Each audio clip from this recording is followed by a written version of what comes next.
The shells of buildings are all that remain of Ireland's Magdalene Laundries. They started as institutions to rehabilitate so-called fallen women.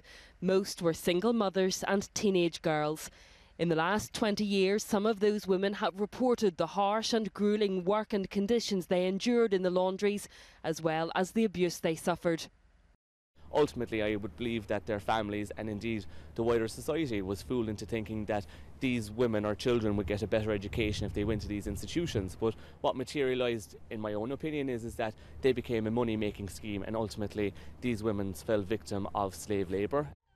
The plight of the women inspired the film The Magdalene Sisters in 2002.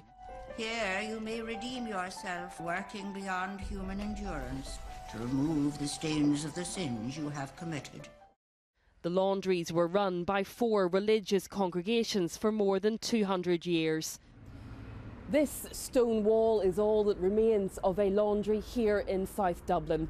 It's estimated that around 30,000 women lived and worked in the Magdalene Laundries across Ireland. There were 10 of them, and the last closed just as recently as 1996. The Irish government has always denied any involvement in the running of the workhouses.